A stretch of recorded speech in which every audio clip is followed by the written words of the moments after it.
Welcome back, my lords and ladies, to the Cast Beyond the Wall. We are your guide to all things Westerosi, and we're here to bring you a review, an analysis, and a fan v fan debate on each episode of HBO's Game of Thrones successor series, House of the Dragon. In today's discussion, we're going to be providing our initial review of the fourth episode of House of the Dragon, Season 1, King of the Narrow Sea, before providing a breakdown of the story, and then we'll close out the show by speculating about what we think might happen next, along with selecting this week's winners, losers, and wild card players. I'm your host, Caleb Masters. And Lauren, you want to come over and check out my tapestries? Yes. How big are they? Oh, they're big. Men like Daniel will not want to be bothered by such things. I'm also really excited to be rejoined by my co-host who's living in the Riverlands of Southern Illinois, sir. Hi, I'm Daniel Stoll, and I don't know if you guys noticed this, but I felt like there was a lot of like red people wearing red in this episode. So I wore my favorite red shirt to honor this episode. So yeah. Oh, nice. Red for lust. Yeah, that was my take too. So Daniel, I'm so glad you decided to wear your horniest colors in this audio-only conversation. Listeners can see it. I just imagine. It's listeners, if you want to imagine it, it's just a red shirt on a giant beard. Yeah. All right. And I'm so excited to welcome our special guest this week. She joins us from the Rapid Fire and Blood reactions, in which you've done 2 episodes. Also my fiance. I know, nepotism. Lady Lauren of House Wine. Welcome to the Cast Beyond the Wall. Hey, I'm just here so it's not just a couple dudes awkwardly talking about sex. Are you accusing me of using you as my token woman for this podcast? I've never felt so token in my life. No, happy to be here and to be a woman. And to talk about sex. Yes. Yeah, absolutely. That's why we're here. Well, listeners, again, you can track all of our posts here on the Cast Beyond the Wall on our social media channels, including Twitter at cast_beyond_GOT and on Facebook at facebook.com/Cast Beyond the Wall. You can also send us your questions, thoughts, or thoughts and prayers to our email, castbeyondthewall@live.com. And I just want to note, if you have enjoyed the conversation so far this season, so 4 main episodes along with 2 Rapid Fire and Blood reacts conversations, along with 1 bonus episode of The Rings of Power, please head on over to your preferred podcast app, Spotify or Apple Podcasts, and give us that 5 stars so we can get discovered by more lords and ladies of the realm just like you. And last little disclaimer here is that we will not be spoiling any future events of House of the Dragon. So again, even though there is knowledge that's floating around on the internet and in the book Fire and Blood, we're really not going to be talking about any of that. We are only going to be discussing the events of this episode and previous episodes. The furthest ahead we might talk about is the next time on House of the Dragon. And actually, I didn't even watch it this week, so I don't know what's going to happen next week. I will say, though, this is one of the final weeks for the actress who has played Rhaenyra so far. Rihanna. Little did you know that Rihanna was in this show. I don't know if you, Daniel, did you catch her? Did you find her? Spot the Rihanna? I did not. I missed that. I'm gonna have to go back and watch again. So that's right. The actress Millie Alcock, I think this next episode 5. So we have this one and then the next one. I think it's our last episode before there's a big enough time jump that we age out of her. But honestly, on that note, I'm just going to do a round table, and Lauren, we'll start with you because Daniel, I've already talked about this a little bit. But what has been your take on these time jumps? Are you pretty cool with them, or does it feel like we're missing really important beats? Yeah, I remember you guys hitting on that. I don't mind it.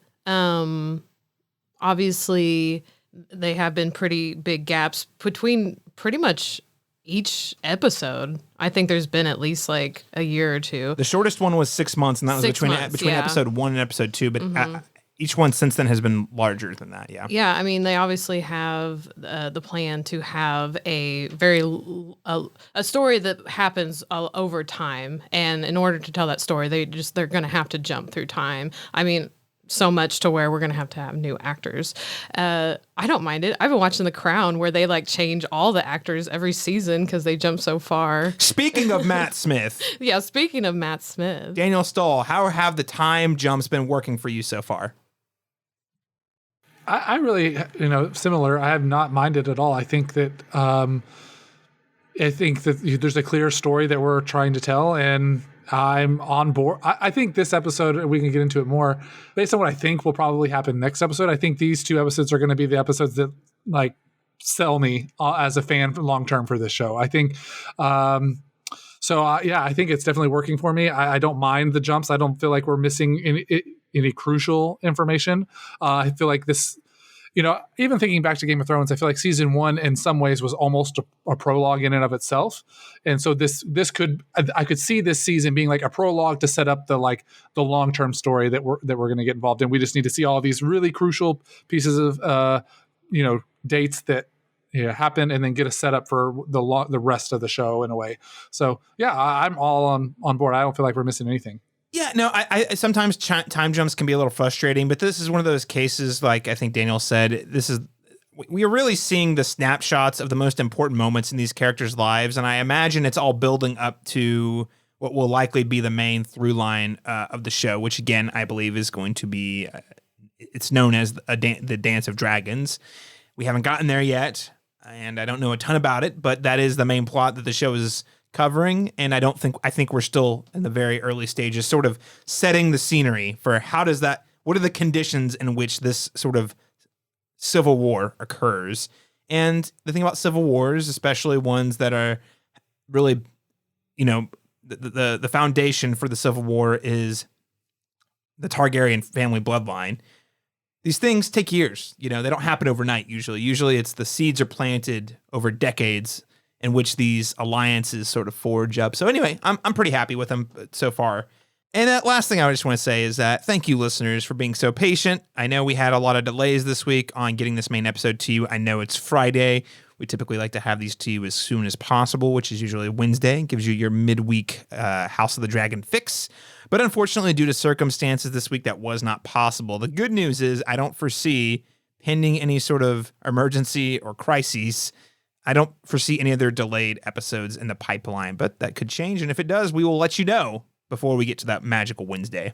With all that said, though, let's go ahead and get into our review and scene-by-scene breakdown of this week's episode, King of the Narrow Sea. From my blood come the prince that was promised, and his will be the song of ice and fire. The House of the Dragon will stand as one for a further generation. Who will it be? The brother? They name me King of the Narrow Sea. The daughter? Your courtship is at an end. So I can be a remedy for your political headaches. You are my political headache. Or the little princeling of 3? I have discomforting news. This is a vile accusation. Who is responsible for this gossip? I will take their eyes. So according to IMDb, the official synopsis for King of the Narrow Sea reads, after Rhaenyra cuts short her tour to Westeros, Daemon introduces her to the Street of Silk after dark. I just want to note here, this episode was directed by Claire Kilner and written by Ryan Condal and Ira Park. Hey, call out. We've got our first woman director of the season, and wouldn't you know it, it happens to be an episode that prominently features multiple sex scenes. We're going to get to that in a moment. That said, though, before we get into our scene-by-scene breakdown, I just have to ask the question, what did you think of this week's episode, King of the Narrow Sea? Special guest, Lauren Weingart, what did you think? I enjoyed it. I was pretty captivated the whole time. It was sort of like kind of like edge of my seat, this episode, we really get into the episodes that have the battles, and a lot of guys would get into that. But this one almost felt a little more for the girls. Like you were on the edge of each sex scene had you more on the edge of your seat than the last. Like getting sweaty, but it was, I think it was more of like a girl take. We had Claire Kilner as the director. I think she had also mentioned at the end of the episode, like, she wanted that scene with her and Daemon in the brothel to be from the point of view of a woman. Because usually you see those kind of scenes, maybe along the line of a vision of men, like the male, they call it the male gaze, in which the camera is positioned in a way that is designed to oogle the women. Yeah. And so this was more of like mystery and exciting. And so I felt like there was more emphasis on the process, like of clothes being taken off. Yeah, the lead up. That's what, whereas instead of just going right into the act, or you just enter a scene and it's already just there, it's like this is like kind of more sensual. So, and then just like I said before, like this episode really is mostly about Rhaenyra and her becoming a woman and kind of exploring that. And of course, she's in this position where she's trying to find someone. Her dad gave her the go ahead to just, pick who she wants. But, she's still young, doesn't necessarily want to get married. She's trying to figure out what that looks like. I enjoyed Daemon coming back. And look at him. He got a new haircut. Who dis? It was very listen, you got multiple flavors of Daemon this season. You like guys with long hair, Daemon's got your back. You like suave Prince Charming with the short hair, he's got you covered. Yeah, and if I think it's going to change a little bit later too. So, gray hair. Anyway, it's kind of like, we've the infamous incest that we, the Targaryen incest that we heard about. This is kind of like delving into that a little bit and kind of giving the audience that, but then they also didn't do it. They're like, well, we don't want to actually go there, but we're gonna play around. This is only season 1. We've got 4 more seasons, at least 4 more seasons of this. Yeah, we'll get there. But yeah, no, it was fun. I was into it the whole time, and just how the act of them doing that turned into all these different situations that involved other people, and just seeing how something that, even if it's not true, optics matter, and what does that mean when you're royalty and you have, this title and, that you have to uphold. And so I liked it. All right. Lauren Weingart is a fan. Daniel Stoll, what did you think of the episode King of the Narrow Sea? Yeah, I also really liked it. I love how much we're focusing on these characters and how tight this story is. And like every episode that we get more of these characters, I'm just more and more into this show. And I feel like this was probably my favorite episode. It has nothing to do with the sex, but like it was probably like just the interesting character dynamics that come about from that is what I feel like I really enjoyed. You get to see Viserys, I feel like finally like does something that I can like get behind and like support him on, and I'm not just like mad at him the whole time. I feel like Rhaenyra gets a little bit of like, we get to see how she gets to maneuver when she's in a place where she wasn't really anticipating being in. And I don't know, I really liked this episode. I feel like we get to see more sides of these characters that we've been getting to know. And so, yeah, I feel like this was a really, really strong episode. And I'm really excited for the next week's episode. I feel like if this is going where I think it's going, I think the next episode could be a really big episode. Yeah, I mean, we are nearing the halfway point, right? So we do need to start to see some of the table settings pay off in small ways so that it can pay off in big ways later, right? So, yeah, I am a really big fan of this episode. I kind of like how quiet it is. It reminds me of Game of Thrones. Why? I mean, I know we've said that a lot, but like it is really about people making poor decisions and then other people using the poor decisions as information as a weapon in order to position themselves in in an ethical or moral or powerful position. So I think both Lauren, you and Daniel hit on this, like the way that, Rhaenyra lies. Well, firstly, Rhaenyra and Daemon do a stupid thing. They both lie about it, and not the same lie either. Their stories don't match. And you see sort of how the different players are trying to use this information to their benefit. And I think that's really compelling, right? This is the kind of, politicking that I've been waiting on. Because I'll be honest, I don't think the show is bad, but we haven't really seen a lot of the scheming and like political backstabbing, so to speak. And this isn't 100% there, but this is much closer to the, this is dirt someone's got. And, how can we use this?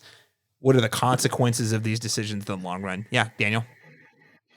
Yeah, just to add on to kind of what we've already touched at, like obviously there was a lot of like, sex in this episode, but I feel like, with Game of Thrones in the past, we've had a lot of controversy around episodes where sex is depicted. But as you mentioned, being directed by a woman, Claire Kilner, I felt like I even felt like a difference a little bit in the way that the sex was handled. And I felt like it was very, like Lauren said it too, like there was like a sensualness to it in a very like tasteful way that I felt like it was handled much better. And so I'm glad to see that we have, learned from some of the mistakes that maybe have been made in the past with Game of Thrones, and then we took, gave this episode to a woman to be able to show a different point of view, and I really liked what we saw. So I think it worked really well. Daniel really liked the sex scenes that we saw. Yes, no, I know what you mean. So yeah, on that note, I think you two have already put really identified and nailed it down. I think they definitely took the feedback. Listen, the way women were treated on screen was a consistent criticism of Game of Thrones online from feminist critics, from women critics, like it even meant, I just want to make it clear, like it was a problem. In fact, I've seen people already being pretty critical of how Game of Thrones, we had a dead woman in childbirth in the first episode, but people were like, Game of Thrones drama always coming at the cost of women. So Game of Thrones has a really rough history of doing that.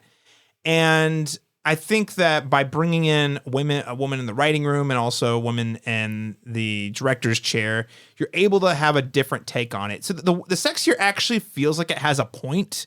It's not, I think back to season 1 of Game of Thrones. Why is Baelish monologuing while he watches 2 of his prostitutes have sex? He could have monologued at any other point. Why? Because for whatever reason, they felt like people wouldn't show up if there wasn't like nudity. I don't get it. It's a thing that HBO has done historically. They did it with Rome before Game of Thrones. Every time they have these huge budgeted shows, they like just throwing tons of sex in there. And you're like, I don't really understand why. The sex is character motivated. There are, the way it's depicted is a lot more tasteful, as you guys have already identified. And there are consequences for it. And I think that just goes to show and underline something that Thrones hit on from time to time, but I don't think as clearly as this because there was just so much sex in general, which is sex is a political tool in a lot of ways. I mean, this show spends some time talking about how marriage is really there for political purposes, but sex can be used in much the same way, right? So, and what I mean is the fact that Rhaenyra may have had sex with Daemon, even though that did not happen, we saw it as the audience, we know it didn't happen, but the fact that it got out that could be a thing, it is immediately politicized, right? Well, Rhaenyra is a woman, strike 1. Strike 2, she's apparently into her uncle. Again, tying back into the optics, right? And the other thing I want to hit on outside of, hey, yeah, the sex is used tastefully and there's a point to it. The point being that it does matter, in fact, what the plebeian class thinks of you. I think that's a point that's articulated by Daemon early in the episode when they're watching the play. And again, at the end, by Viserys, when he says optics matter. It doesn't really matter what happened. There are people out there that think you're sleeping with your uncle, and it automatically takes away your credibility. And by the way, you're already fighting an uphill battle because you're a woman, right? So I think that this episode does a great job at stacking, really stacking the deck and showing what it is Rhaenyra has to overcome in order to earn the respect of not only her peers in the ruling classes, but also of the people she has to rule over. And I think this is still a very, very much a lesson that she needs to learn, because she tries to dismiss Daemon when he says, hey, you should care what these people think. And she's like, why? Why does it matter? And he's like, well, why do you want to rule? Like, why else would you want to rule if you don't care what the people beneath you think, right? So again, it's kind of set up potentially great growth opportunities for Rhaenyra, and just further highlights what the world of Westeros is like. So it's a long way of saying that was a pretty good episode. All right, so let's jump into the scene by scene breakdown. So first up, this episode, I will say the one thing about the time jumps is they're not always super clear how long the time jumps are. Now, we did see in between episode 1 and episode 2, they say specifically 6 months. And between episode 2 and 3, you got the kids. Right. And here's the thing. Initially, when I watched this the first time, I thought, oh, it's not that long afterwards, right? Daemon had his victory. Rhaenyra went to Storm's End and saw these dudes. This is probably happening, I was thinking a couple of months. However, upon rewatching, I think it could be a matter of at least 6 months or more. The reason I say this is because in the last episode, episode 3, Alicent was very pregnant. And in this episode, she's not pregnant anymore. I don't know where she was in the pregnancy last week, actually, and I don't know how far after pregnancy she was this week, but I know last week she's pregnant, this week she's not. So it's probably been at least a good 6 to 9 months. At least. At least. Yeah, I think it's really subtle because like they changed like Daemon's hair and like, you know, there's just little things like that they can do. But yeah, no, it's like when we watched the second episode, I literally thought it was like the next day. until they're like, ah, yes, it was 6 months ago that you were named the heir. Yeah. And I don't know, Daniel or Lauren, call me out if I'm missing something. I did not even on the second viewing, I was not able to identify a moment where they laid out the time as clearly as they had in the last couple of episodes. Did I miss something? I didn't catch anything specific. I caught on to what you were saying, whereas, you know, Alicent was pregnant and now she's not. I thought it was maybe still a couple of months, like maybe she was very pregnant at the end, but I mean, I didn't catch any specific, it's been 5 months or whatever. So yeah, it's a little unclear. I remember just a quick shot of the back of Alicent and then she turned around and you see that she has a baby. And you're right. like, and then I think in that moment you're supposed to be like, oh, okay. So this more time has passed. More time has passed. Right. Yes. So there has been a time jump of not 100% clear amount of time, but we can safely say minimum of 6 months, I think is a fair assessment. Now we start off with Rhaenyra. She is trying to be woed by the men of the realm, the knights of the realm. And first, I just want to stop and say, before we even get to the suitors, guys, new location. If this was Game of Thrones, the Game of Thrones era, we would have seen a cool new location on the map and been like, hallelujah, Storm's End. Does anyone here know what Storm's End is? Daniel? All right, so Storm's End is... I feel like I 100% recognize the name, but as soon as you asked me, like I was like, wait, I don't know what it is. So it is the Baratheon stronghold. Right. So it's funny because in the Game of Thrones novels, it's mentioned a lot, especially in like books 1 and 2, like the Baratheons. That's where they're the kind of the one of the world like cities they rule over. And they talk about it a lot in earlier Game of Thrones books because that is where Stannis and Renly and Robert Baratheon all hail from, Storm's End, right? And so anyway, we never got to see it in the Game of Thrones show, so it was kind of cool to see it here. It was very subtle, but yeah, Storm's End, great new location. I thought it was kind of funny here. We get it opens with the Dondarrions send an elderly man to try to ask for the hand in marriage, and then the Blackwoods send a child to try to woe her. And love has no age, Caleb. Right. Yeah, I'm totally cool with an old dude walking up to you and being like, she's like, he's older than my father. Get him the F out of here. Next. Oh God, it's a 12. Has he hit puberty yet? Okay, actually, which one would you pick? You know, the young guy, this is a young kid killed a guy. You know, he could protect you. This is a trick question, and I do not feel comfortable answering that. I feel like I'm walking into a trap. Yeah. So yeah, I noted that as well. The Blackwood kid actually does in fact murders the heckler, which I thought was great because on one hand, Rhaenyra seemed to be entertained by the heckler, but then this kid just killed the dude. Clearly, this kid was not ready for what he did. He just reacted very emotionally because he immediately vomited after he killed the guy. I wonder if that's the kind of character that comes back. I kind of hope so. You know? It was just, it definitely left a strong impression. Daniel, I want to turn to you here. I mean, so it turns out that Rhaenyra having a choice with her marriage, it didn't quite look like she thought it might. What was your take on her sort of, as Lauren called it in our Rapid Fire and Blood, Westerosi tender matching? Yeah, I think, you know, clearly Rhaenyra is not interested in marriage. And maybe she even, I think, says that towards the end of the episode, I don't want to get married. Yeah, the whole scene itself was a little interesting. Like, I was like, why? It felt like they were really playing up this kid. So maybe he does come back because it felt very intentional to like show him in that way. We have seen, you know, back in the past when she picks Kristen Cole, she obviously has a very different perspective on how things should be done and the way that you select these people in important positions. And for her, this is not the way that, she wants it to be done. Yeah, she's just not interested in marriage. And I feel bad for her that, she's in this position where that's basically what she has to do. And by the end of this episode, she's, forced into that. So, I do feel bad for her that this is the way it is. But, the way that we talked about Viserys a couple episodes ago was that, this is sort of his duty to find a new queen, to find a queen as ruler. That's like kind of his responsibility. In the same way, it seems like this is also part of her unfortunately, part of her responsibility. She's not fully taking maybe as seriously as she should, despite the fact that it is in our modern time we can say it's a very silly thing to have to be done. But maybe she should be more active in. She was given this choice, maybe take advantage of that fully. Because by the end, she's forced into marriage that she didn't get to choose. Yeah. Lauren, what do you think of the game of Westeros tender here? I mean, can you imagine just like you're sitting here and it's just guy after guy after guy. And then like, can you imagine like who's going to show up when you're like, oh, you know what? That's him.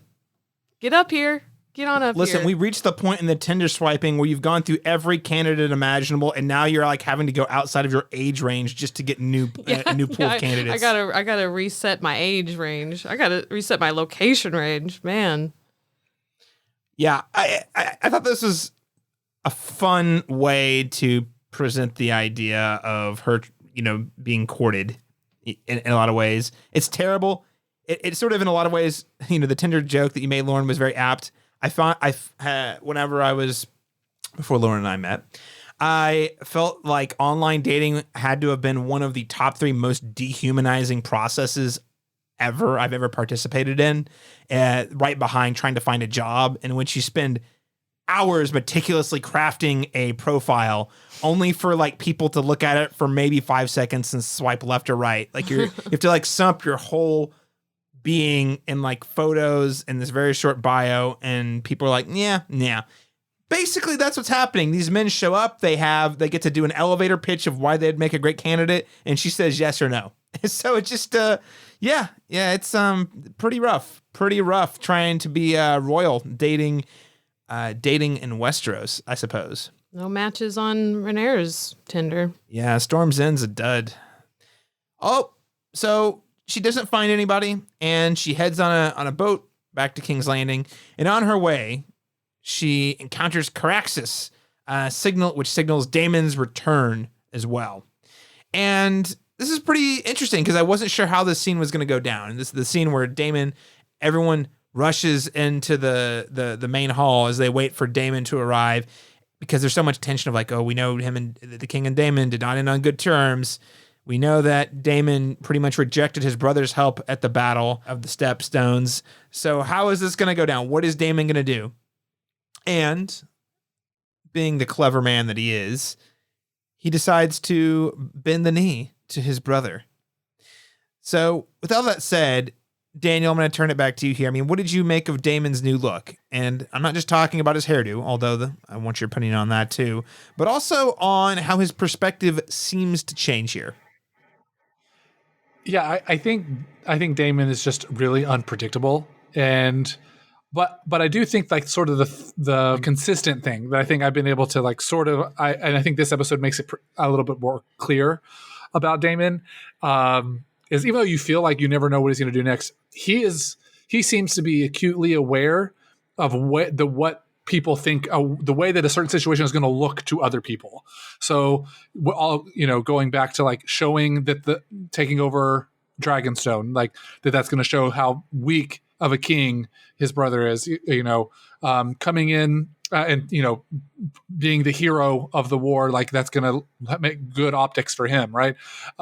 In the way that he comes in here and bends the knee and does everything correctly, like that's going to look good for him. So I think he is very aware, and even the way that he talks to Rhaenyra in this episode, like what other people think matter. I think that's actually the thing that he's actually pretty good at, is understanding, how people are going to perceive certain situations. And so I think that's something that, despite outside of that, him being very unpredictable, he's able to present himself pretty well to the outside world, despite all these internal things that may be happening for him with between the family. And well, that's a big reason he went into the Battle of the Stepstones in the first place, right? Was to try to win the affection of the people. Right. And I think this part, everything about him is just like him trying to look the part in this sequence. So he's very aware that people are watching, and I feel like he is really astute at figuring out how to make himself look really good when people are watching. Yeah, I feel like Daemon is the kind of person, he doesn't just do something for the obvious thing that it appears to be that he's doing.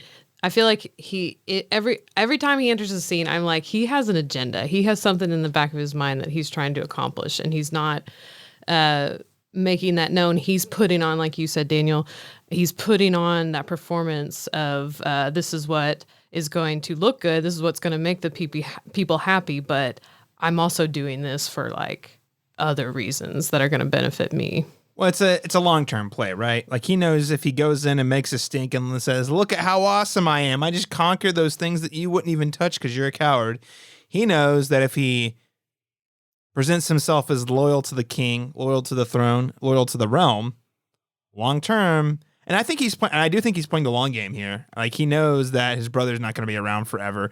Whether he is able to bump his brother, he's thinking he's going to bump his brother off, or he's going to wait for his brother to die and then sort of make his move. He is definitely plotting for the long game here. No doubts about that. Now, after this, I also just want to call it like the line. He throws the sword down and says, "Add it to the chair," which is kind of cool.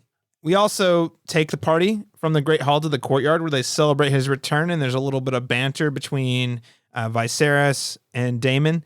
I thought that was funny. I think is it Alicent who comes over and says, "So Daemon, you seem like the kind of guy who'd be into the tapestries. You want to go check them out?" That's where your joke is from. I remember them talk. Oh, was it the tapestries or the gardens that?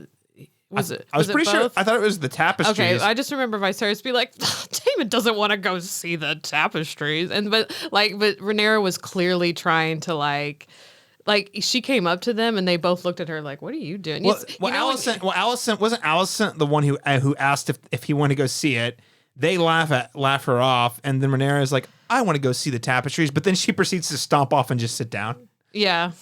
But the reason I pointed out the tapestries, the only reason I'm calling attention to the tapestries, guys, is because I think, was it last week or 2 weeks ago? The tapestries in the king's chambers, very questionable. I just can't get over how it's just giant orgies everywhere. So I almost thought it was like a sexual joke or a meta joke where the writers were having fun with it, because I was like, yeah, this is the very sexual tapestries. Why wouldn't Daemon want to go look at this? This is making so much more sense now, because yes, it's like we had that scene and you got them talking, but then right behind them in the background, you just see this tapestry with a whole bunch, clearly an orgy. And I'm like, wait a minute, I'm not even listening to what they're saying because all I can focus on is this orgy going on. I think it was last week, and I remember you and I had to actually stop the episode, rewind the scene, and watch it again because we were like, wait a minute. We slowly realized that was an orgy, and it's not just we saw it on that one wall, but apparently I went and found some online. Like it's almost every one of the like paintings or tapestries in the king's chambers are like sexual. Wow. Yeah, you can see him in this episode too. It's because I didn't notice it until you pointed it out to me, but now I've noticed it every single time. Like so, it's all over the place. So anyway, I guess all I'm saying is, was that what Alicent was getting at? Hey, you want to come look at tapestries of sex? It's like it's code for tap that ass. Oh, wow. Okay, so a line here. So after Rhaenyra stomps off, Alicent comes over to sort of comfort and bond with her. And she says the line, "'Tis rare for girls in this realm to get 2 suitors, let alone a score of them." So I just have a question. I'll start with you on this one, Lauren. Do you think Rhaenyra is justified in her frustration about not being able to, or being forced to marry, or do you think she's being ungrateful? It's complicated, right? Because yes, she is in a position that not a lot of women have the opportunity in this world. Usually women just be like, this is who you're marrying and you have no say in it. In fact, fathers will just use their daughters pretty much as a bargaining chip or whatever, or just to make their political gain. So Rhaenyra's in a good spot where she actually has the opportunity to pick anyone she wants. It's great. The only problem with that is she doesn't have anyone that she wants. And in fact, she'd probably be just as well just not marrying anyone. So it's this tough thing of, yes, she is being ungrateful, I think, because it's like, yeah, okay, you don't want to marry, but it might be in your best interest to just go ahead and pick someone right now, because as it turns out, as we find out, she ends up not having a choice. And it looks like she's going to be set to wed son of the sea snake. What's his first name? Valerian? One of the Valerians. The guy who flew on sea smoke. Yeah. That guy. He doesn't need a name. Anyway, Daniel, what was your thought here? I mean, yeah, my thoughts are pretty similar. Like, obviously, like on a personal level, she has every right to be frustrated. Like, she doesn't want to get married, from our perspective, like she doesn't want to get married. She shouldn't have to get married. Right. But, this is a different type of environment. And, as Lauren was saying, she has been, she's in a situation that most women would not be in this, world of Game of Thrones. And so that's sort of what I was saying earlier, is like, she has this kind of like an opportunity to sort of, yes, she doesn't want to get married, but that's probably what she's going to have to do. So she could sort of take this moment take full advantage of it. And she ends up losing that advantage that she has by the end of this episode. So that is frustrating and sad to see that she's not able to, she ends up getting into a spot where she loses that opportunity to sort of have her own say and lose her autonomy a little bit. So in some ways, yes, I can say that maybe she's being ungrateful, but I really want to go Rhaenyra, like do your own thing kind of thing. I want to be able to do that, but that's just not the reality of this world, unfortunately. So in that situation, it is really frustrating that she loses that ability to make her own choice by the end of this episode. I wish she would have been able to figure a way out to make a choice in her own way when she had the opportunity, because it really sucks that she loses that. So his name was Laenor Valerian. Laenor. Yeah. Laenor? Laenor. Laenor. Okay. Laenor. Okay. Mm-hmm. Good to know. So, yeah, I mean, here's the thing, guys. The patriarchy's terrible, right? On one hand... Yeah, we suck. Within the... yes, exactly. You guys suck. Men suck. Men who perpetuate the patriarchy suck, yes. So, essentially, the way the rules are written, she has more opportunities than most women have in this world. But her point is, why does it have to be this way anyway? This is stupid. I don't want to have to do this. Women shouldn't have to do this. There's got to be more to life than that. And I actually like that she brings up that my mom died trying to produce heirs. I don't want that to happen to me. So, I thought that was really interesting, the way she's able to, again, one of the advantages of the time jumps is she can call back on this thing that actually happened a few years ago, sort of motivating her decision making. With all that said, though, again, man, the game. Hate the game, not the player. She hates the game, and she hates that she's being forced to choose between other players. We then get another exchange between Rhaenyra and Daemon, where he states to her that she just needs to make a choice. It doesn't have to be a love thing, because marriage is a political arrangement. So here's the cool thing about the scene. This is actually the first time we get to see Rhaenyra interact with Daemon for the first time in quite a while. Honestly, I think since the first episode. And we'd seen before it seemed to be that there were some potential sparks between the two, and the limited scenes they had together in the first episode.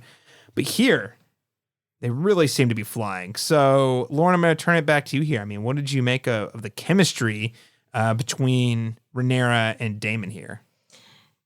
Yeah, so it's something I picked up on, obviously, in the first episode when he gave her that necklace. And you can just kind of tell this chemistry between them. Maybe in the beginning, you're kind of like, okay, like it's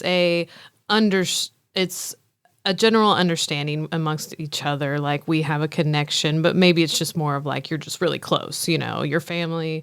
But then it's very apparent in this episode that when Daemon comes back, and also it's letting known that she's growing up, becoming a woman, kind of exploring those things.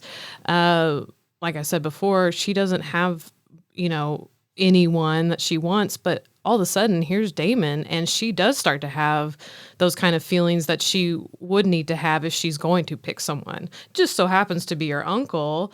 But you know what? I do like their interaction in this scene. I like how they speak Valyrian Yes. to each other. And I think that's something that they can share with each other. That's also kind of like just sweet. I think they do a good job because I'm not creeped out. I don't know why. I like their relationship. Because it turns out whenever two very attractive people are into each other, it really doesn't matter if they're related. You know what? As we learned from Game of Thrones with Jon Snow and Daenerys Targaryen, apparently people were willing to throw that out the way. They're like, we don't really care if they're related. They're really hot. They're really hot, so we'll give it a go. We'll give it a pass.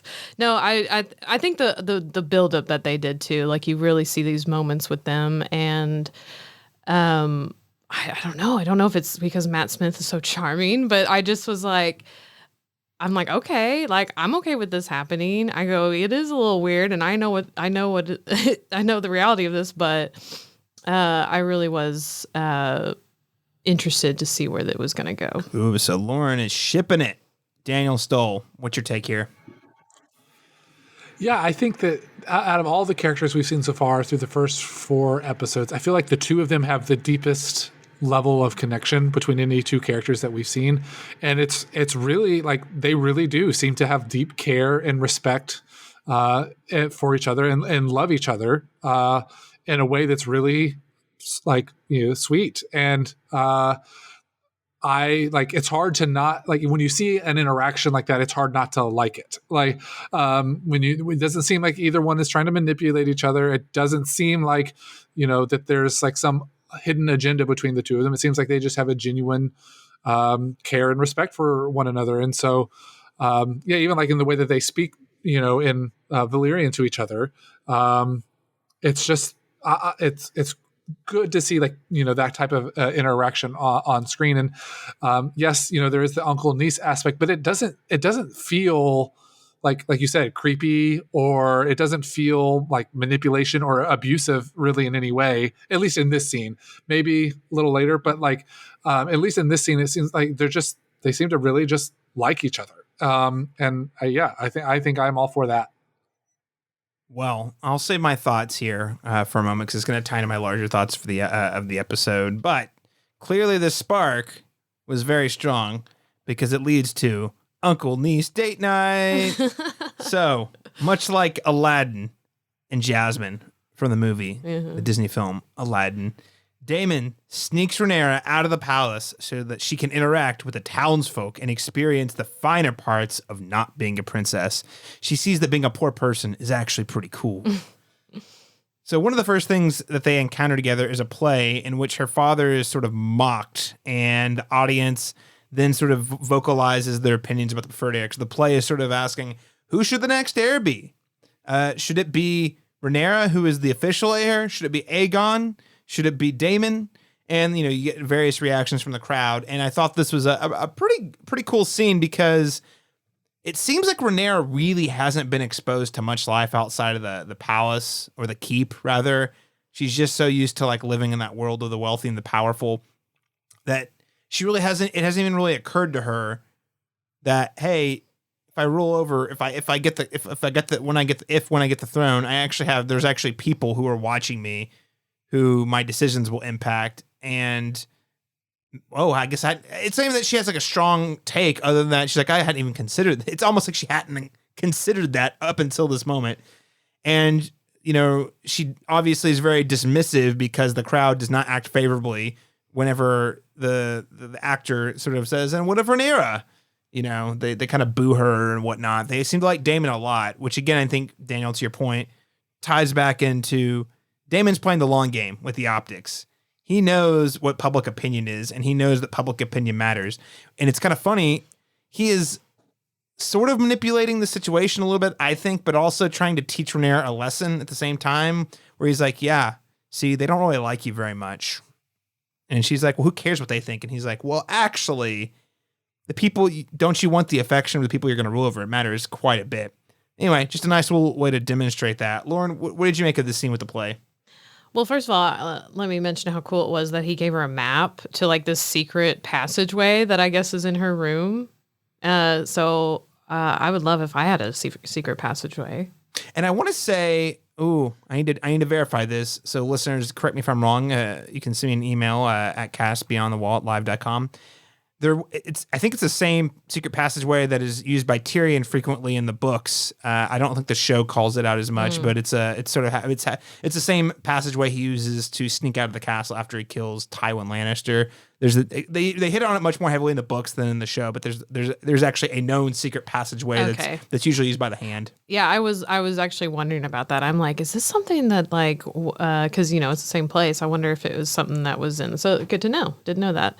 But anyway, yes, it definitely reminded me of Jasmine, her sneaking out of the castle to be amongst the simple folk. And so I think she gets real excited. She gets called street rat even, basically. Yeah, street rat. Yeah, stealing some food. Yeah, she goes up and takes food, and Daemon's like, you got to pay for that here. And she's like, what? And then the store vendor starts shouting at her. It was kind of hilarious. Yeah. But yeah, I think she's excited that it's Daemon. It's kind of like they're going on a little adventure. This is something she doesn't get to do like ever. And the play, I think I really like the play. I'm glad that they put it in there because it really gave a strong perspective of the people, and it got to show Rhaenyra how she's thought of, which like you said, I don't think she actually thought about that before, and the fact that maybe people don't like her. And I think she kind of has this sort of stubborn, well, I don't care what they think, but I actually think she does, but she's just trying to act like she doesn't. And I think she'll probably learn real quick that, she probably needs to care what the people think. It comes off a little entitled, doesn't it? Yes, so entitled. And I think in the play, I think the take from the people is like, well, there's a boy heir, or there's a boy, the king has a son now. So that, they think that he's probably just going to be the king someday or be the heir. So I think she should take note on that, because if she does want to be the queen and actually be the heir, odds aren't looking good based off what the people want. Yeah, absolutely. Daniel, what did you think of the play sequence? Yeah, I mean, you guys have hit on it. I think that clearly this whole show so far, there's a major theme of the patriarchy versus can Rhaenyra overcome it. That seems to be like one of the major points of this entire show so far. And I think this really just shows how, historically she's a woman don't rule. So what if there's any other option, that will come first. So I think it really highlights how difficult it really is for her to be able to, like, if she wants to gain, the people's opinion or popularity, she's going to have to work 10 times harder than Daemon's going to have to work to get that approval. So I think it's a really, really strong scene just to show Rhaenyra, like you said, maybe she hasn't even thought about this before, how difficult her position really is going to be if she wants to, take this on, because she has basically, the history of the world to fight against, if that's, where she wants to go. So, I really like the scene. I thought it was, and going along with the whole Aladdin and Jasmine thing, it also felt like Rhaenyra felt a little free when she was out, she's free of all her duties and responsibilities, and she can just run around and be herself. There was a sense of freedom that came while getting to be out and run around at night. So, it was a fun little sequence to see them. And to see King's Landing and what it's like, at night, and with all this sort of fun festivities going on. Yeah, it was fun. It was super fun. And essentially what Daemon did was he reached out his hand and says, I can show you the world. Shining, shimmering, splendid. Oh, he shows her the world, all right. Tell me, princess, now when did you last let your heart decide? Yes, this whole sequence is very strong Aladdin vibes, specifically the Holy World song. Now, okay, so that takes us to sex scene number 1 here. Because, guys, there are, I think, if I'm counting correctly, 3 sex scenes. Sex scene number 1, which I guess technically is not a consummated sex scene. Daemon, after the play and after all the other shenanigans, takes Rhaenyra to a brothel where things really start to steam up a bit, right? At first, it appears that he is making the first move on her, but, and I think this is where Daemon might have been a little surprised, she's into it. And, or at least it seems like it, and then they really start going, and then Daemon just stops. We don't really get any sense of why from his own perspective, but my own read on this is he was not prepared for Rhaenyra to be into it. I think it kind of caught him off guard. I think when he thought he was in control of the situation, he was into it. But the second that she started to reciprocate, it kind of took him off guard a little bit. Daniel Stoll, what did you make of Daemon not finishing or stopping abruptly? Yeah, this is, I think, where things get a little yucky for Daemon.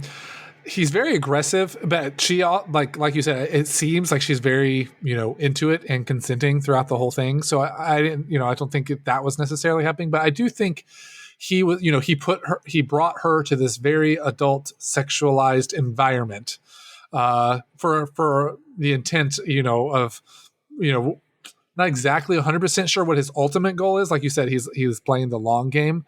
But yeah, I mean, I think he kind of puts her in this environment, but I think he is taken off guard that she responds to it very well. Like she seems to be very into the environment and into him in the moment and fully accepting what's going on. And I think that was sort of my takeaway too, is kind of weird and gross as that is that when she's so into it, he was like not really prepared for that and is unable to continue. So, and I think it just also shows that like, that's the first time I think, that we've seen on screen in their relationship where they have like they have a disconnect where we're normally seeing them like caring for each other and connecting with each other. This time we see there's a big disconnect that happens between the two of them. And, it's seemingly coming from Daemon's side, not able to continue for whatever his reasons are. We don't really know what they are at this point. So, but I think it does also for Rhaenyra, he sort of says something along the lines of like, you can do, be with who you want for pleasure. I mean, he says it more crudely than that, but that's sort of like what he says to her. And I think for her, that's like, this is the first time she sort of is like, okay, well, and this is what leads into, her choosing to be with Kristen Cole later, is like being able to find pleasure in that and not just see like a marriage as like a political arrangement, but there's like, you can have a connection with someone and have pleasure with someone in this moment. It's not just about producing children, like that there's more to it than this. I think that's a big sort of moment for her to come to that, thing. Like I can have moments of joy and pleasure with other people and with Kristen Cole, I don't want to jump ahead, but like in a healthy way. It doesn't have to just all be about the child and the political arrangements. There's more to it than that. This is definitely an interaction that seems to be out of desire for at least one, if not both of them. Lauren, what was your take on why Daemon decided to stop? Yeah, it's like you said, like, I think up until this point, she, is thinking, oh, like sex is like something I will have to do and it's going to be my duty with who I'm with, so it maybe never really occurred to her, like, no, like this could just be something pleasurable for you. It doesn't have to be with like who you're married to. It could just be with the, who you want it to be.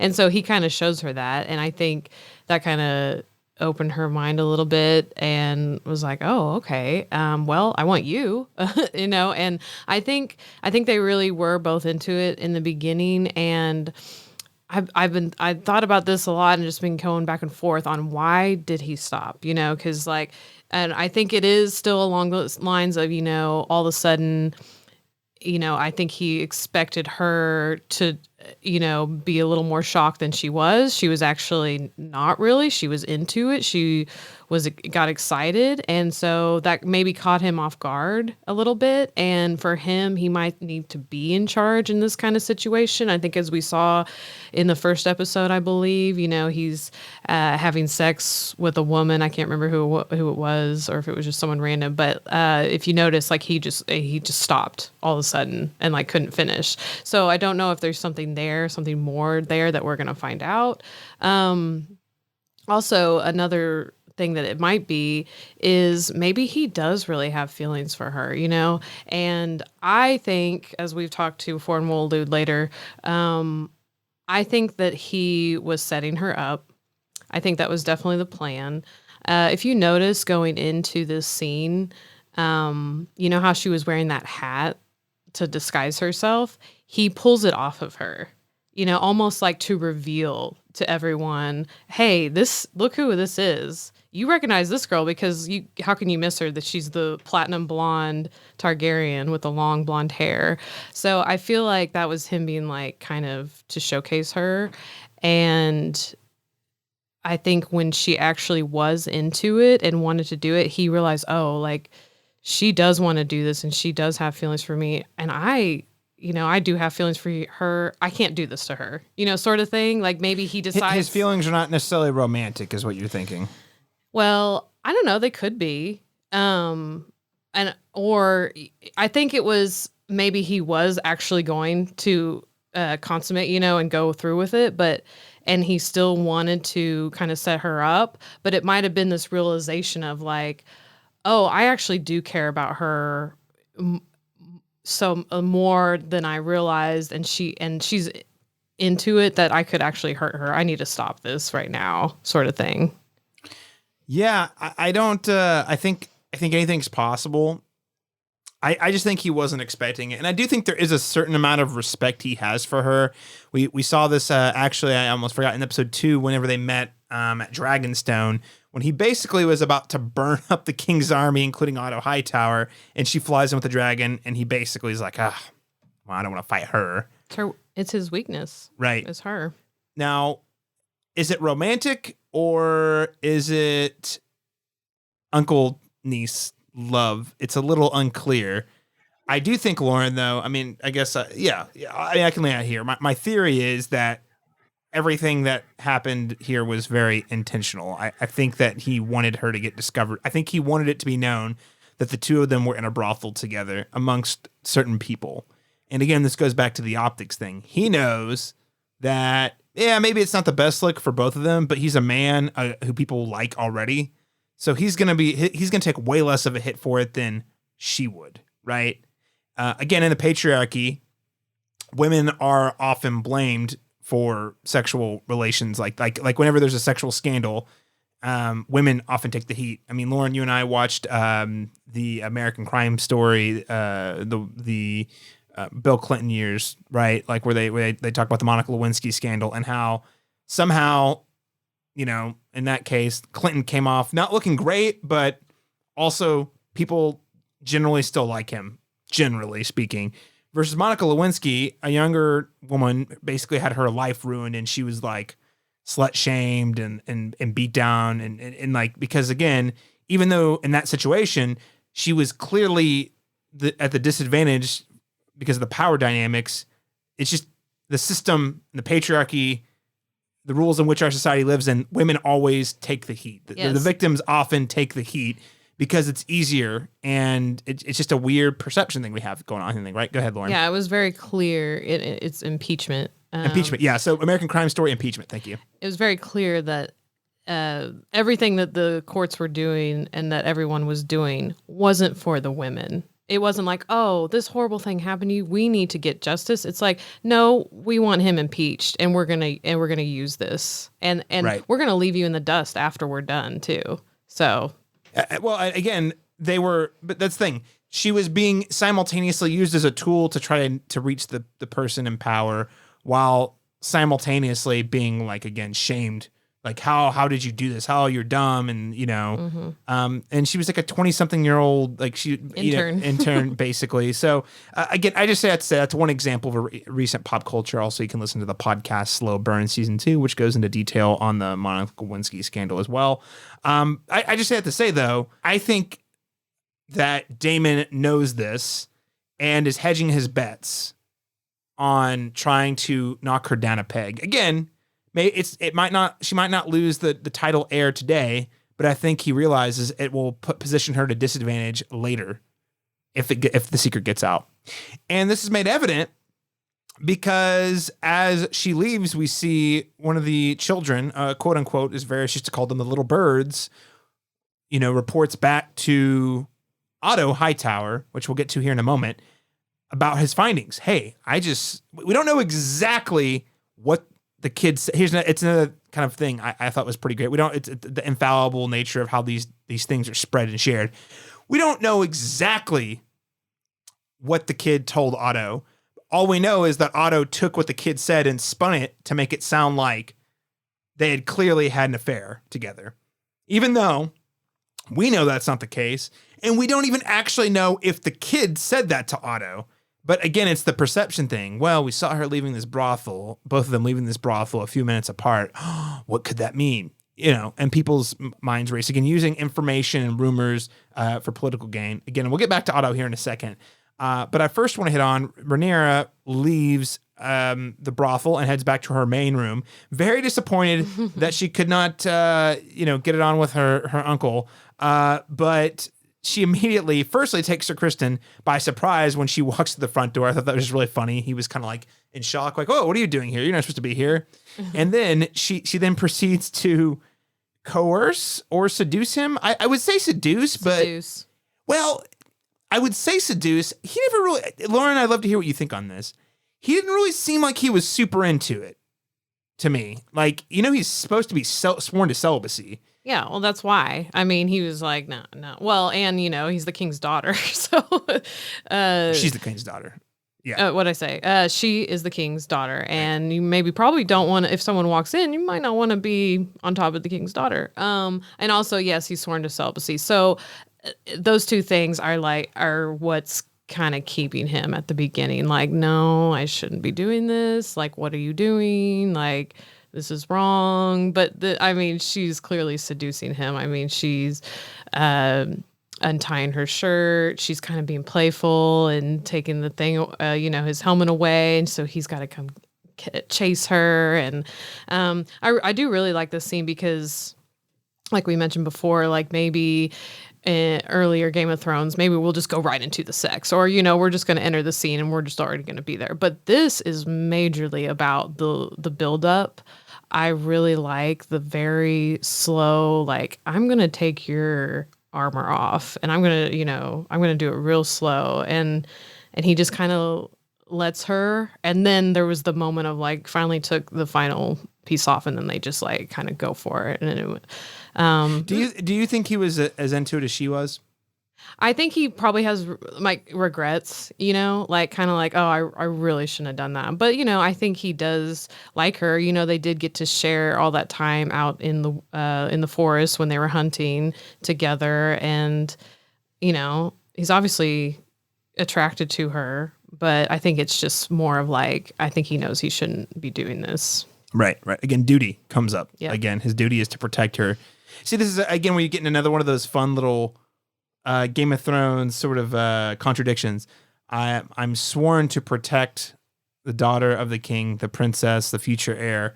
The future heir wants me to have sex with her. What do I do? What do I do? Like, am I protecting her by doing what she wants? I mean, or what would you have done? Oh man, it's a lose-lose situation. I feel like that's a lose-lose situation there. Yeah. Damned if you do, damned if you don't. So Daniel, what was interesting about this scene is they also cross-cut it with the scene between Alicent and Viserys having sex, in which, in an interesting sort of parallel, where Rhaenyra is having sex purely out of pleasure, Alicent is having sex in what appears to be out of duty to the king. By the way, not looking so great. Not looking so great, the king. He looks like he's deteriorated even more since we last saw him. More like scabs, and I think the actor even called it the actor called it leprosy in a recent interview, all over this guy's body, just not looking great. And Alicent, meanwhile, just seems like she is getting through it. So, Daniel, what would you make of the cross cutting of these two different sex scenes? Yeah, I thought it was really interesting. Just to piggyback off what Lauren was saying, I think that the first scene with Rhaenyra, I thought was very, very sensual, and I really, I think that this is clearly where the female directing I think came in a little bit. I think it was done really well, and I think I haven't been online and seen any controversy about the scene, but I think we've really avoided a lot of that with the way that this scene is done, and I thought it was very sweet, and I actually felt like it felt like playful in a way that I don't think we have seen very often on the big in a show or a movie. Even kind of what Lauren was saying, we would see her being dressed in a certain way and presenting herself in a certain way, but that's not what we get. She is very playful with him in the way that it happens, and so I thought that was really, really well tastefully done. And then to get into the cutting back and forth, I thought it was interesting. With Rhaenyra, this is clearly it was a really well lit scene. There was a lot of light, and we go over into Viserys. There's a really dark scene. In Rhaenyra's scene, it's very sensual, and there seems to be a lot of playfulness between them back and forth. It seems to be very sort of just them enjoying being with one another. Whereas you clearly have that shot of Alicent where it's she's not into this at all. She's just doing, what she's supposed to do. So, I think it's just the cut between, I was thinking about it to the different perspective between Alicent and Rhaenyra, as Rhaenyra has found a way to have this sweet and touching, moment with Kristen. No, that's not his name. Yeah, Sir Kristen Cole. Okay. With Kristen, whereas Alicent's in this place where she is, forced into this position where she has to do the certain thing. And so just the two of them, we've even talked about on this podcast how the two of them have seemed to have a deep connection between the two of them, but they find themselves now in very different scenarios with able to express themselves very differently, where Alicent is unable to really express her, sexuality in a way that she would like to, whereas Rhaenyra is able to. So, yeah, that was sort of, and then obviously the sores on Viserys' back is continuing to potentially scream his future doom in the near future. So, but yeah, despite all of that, I feel like it was, very well done. And I don't feel like, there was a lot of male gaziness happening. In fact, I don't think we actually, outside of the people in the background of the brothel, I actually don't think any of the nudity was actually actual nudity was shown in either of these sex scenes. Especially for the women, we didn't get. Usually, we would get female nudity, galore in this type of scene, but I don't think we got that in either scene. Well, honestly, so yeah. and I mean, this is just my opinion. It just makes for better. My opinion here is that these are better sex scenes than any of the sex scenes we got in Game of Thrones, and it's all about why is this happening. What does it mean for the characters? How is it shot? And honestly, the thing about Game of Thrones that makes the sex, I actually found the sex in Game of Thrones to be generally very unappealing, even though there's lots of it. It's just very gritty, grimy, barbaric almost is a strong word, but show me them titties. Or in lots of dudes doggy style. It just felt so raw and sort of distasteful. Whereas here, I feel like there is that sensual element that we have been missing that was in place. And again, unlike Game of Thrones, where it felt like there was just constant sex scenes wherever they could insert them, specifically in the first, say, 3 seasons, this was oh, no. These characters are going to walk away different people after these scenes. And the fact that they did this is going to be used against them very strategically by their political opponents. So anyway, just again, great use of sex scenes, and I really like how it was shot quite a bit. And it's a great rebuke to the sort of a lot of the talk tracks we got about, how women were used in Game of Thrones as sort of whether it was sexual assault or just meaningless sex as a vehicle for male plot lines or male character arcs.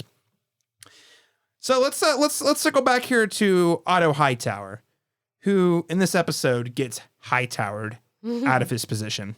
So upon receiving the rumor about Rhaenyra and Daemon, Otto decides to go directly to the king to report it. And Viserys is infuriated that he would even propose such a thing. And I kind of like how this scene plays out because Viserys is basically like, you said there are unspeakable things. I need you to be specific. When you say unspeakable, what do you mean? Yeah, I noticed that. He was like, just say it. Just tell me what it is. And like, he was just, do I need to say this? Do I really need to say it? It's like, yeah, I don't know what you're saying. Yeah, I like that a lot. It was almost like a boss. Yeah, like he is his boss, like a boss just being like, just spit it out. Just tell me how it is. Mm-hmm. That was really funny. Don't talk around it. Just get to the point. Yeah. So I thought that was really interesting. Viserys then decides to conduct his own investigation by interrogating both Rhaenyra and Daemon separately. But before we get there, Rhaenyra is actually first confronted by Alicent and notice that Rhaenyra lies about it. And again, I'm kind of hopping around here before we kind of get to discuss all of it, because I think all these sort of individual scenes tie together to articulate a larger sort of challenge and a tough spot for our main characters. So Rhaenyra, after being confronted by Alicent, in which she basically lies. I mean, it's one of those, well, I didn't technically lie because we didn't have sex, but also she lies about how far they went and the circumstances, and definitely doesn't tell everything. But then we go back to Viserys, where the first part of Viserys' confrontation of Rhaenyra, he tells her that it doesn't matter what the truth is, and as a ruler, it's all about optics, something we've already talked about a little bit today. Viserys then confronts Daemon, and interestingly enough, Daemon has done this thing twice, where he does not deny the accusation, which I find really interesting. And it really makes me think back to how in the first episode, the whole reason Daemon got banned in the first place was because he did the raise a glass, for Balon, king for a day. We never actually see him say the words. We hear that's what the rumors say. Mm-hmm. And you see him in the brothel raise the glass, but you never hear what he says. So there is that like little tiny bit of gray area where, what, did Daemon really say that? Or was this just what Otto Hightower wanted to report back to the king? And again, in the same scene where Viserys has a very easy out, similar to how he did not deny saying that about Balon, here he also doesn't deny that he had sex with Rhaenyra. Even though he didn't. All he had to do is say, "No, that didn't happen." I mean, he might know that, like he said, it doesn't matter whether you did it or not. I mean, everyone thinks you did. So he thinks, well, it doesn't matter if I deny it to my brother. He's not going to believe me. Well, and I don't know. I just am trying. I'm trying really hard to get a read on why Daemon doesn't really feel the need. He just doesn't feel the need to defend himself against his brother. Yeah. Even in a very simple way, he could sort of smooth things over pretty quickly just by denying it and being honest. But here he decides to let the chaos reign. With all that said, there's quite the web of lies that sort of spirals out of control very quickly for all of these characters. So, Daniel, I'm going to turn to you first here. I mean, what do you think are the implications for both Rhaenyra and Daemon for trying to cover up the truth? Because, again, I want to reiterate, they both had different stories about what happened that they're sticking to. Yeah, I think the thing that Rhaenyra is really going to have unfortunately, just the fact that she's a woman, like obviously there's like the riskiness of pregnancy. And while she didn't actually have sex with Daemon, she did actually have sex with Kristen. And now that there's this rumor out, if she is pregnant, everyone's going to think it's Daemon's. And that's a big problem. I think that's a really tough spot for her to be in. I don't know if she's going to be able to convince people that it's not Daemon's or whatever. Like the fact that could even be a possibility now is really messy for her, I think. So I think that's sort of the big potential problem. I mean, she just got, she at the end of the episode is told that she's going to have to get married. But what if she, gets into this marriage and then turns up pregnant during the marriage? Like, what does that mean for her marriage? Like, I don't know. So she's in a really unfortunate predicament right now, and it'll be interesting to see how she maneuvers that. I know at the skipping ahead a little bit, at the very end they give her that sort of concoction of, I don't know exactly what it is. It's supposedly supposed to help her with unintended consequences. The birth control. Yes. Yeah. And we don't see if she takes that or not. So I think that for her, unfortunately, is just how the situation that she's in. And it's a really, and it's like, we don't know, like, is she pregnant? Is she not? We don't really know. I think that's sort of the consequence that's coming down for her. Obviously we have, Daemon, I don't know, because he ends up getting booted again at the end of this episode, right? So I'm not sure what this is for him. But I think for Rhaenyra, it's pretty clear, like, if it does turn up that, like, she's pregnant, like, most people are going to think, oh, that really did happen. And that's really more of the issue, I think, which is weird because Daemon obviously couldn't have planned for that, right? Like, that's not what he didn't know that she was going to go back and then have sex with someone else and potentially be pregnant. So that could also be interesting. I guess in that sense, like, if it does get deemed that it's his, he could also then have this tie to her that he didn't necessarily want to have. So that could be his unintended consequences for him as well. So. Okay. All right. Lauren, what did you think? What does this sort of web of lies mean for both Daemon and Rhaenyra? Well, I think my first thought is I'm going to the tea, because I know she tried to convince her father that she didn't have sex with Daemon. And even though he didn't even care to know whether she did or not, because all he cared about was optics. But I think him giving her the tea kind of answered that question of, like, does he believe her or not? He doesn't believe her. He thinks that they had sex. So you think Rhaenyra is sort of in a tough spot, is what you're thinking? Like, she's fallen from, she has broken her father's trust. Yes, definitely. And I think it's interesting that you mentioned the being pregnant and everyone's going to think that it's Daemon's, because I didn't even think about that, because for some reason I'm just thinking that she's not going to be pregnant. But that'll be really bad if she is and she goes with it. Everyone is going to think it's Daemon's. And I wonder if that's the case, if she will continue that lie of, that it is Daemon's. Well, here's my other thing. I think this actually puts her at a disadvantage. And I want to make sure it would be explicitly clear. I do not think this, but I think, again, the optics are. So even if it gets out, whether they think it's Daemon's or whether they find out it's Sir Criston Cole, it's going to paint her as a, what would you call it? Slut. Well, yeah. That would be the modern word, that a harlatan or something, charlatan. Yeah, harlatan, no, a harlot. Whatever. Yeah. They're going to look at her as sexually promiscuous, and again, hugely unfair point of view, as Daemon seems to be going around to brothels all the time and no one's calling him out on it. Just classic, like, woman decides to be sexually enlightened and all of a sudden she's looked down upon for it.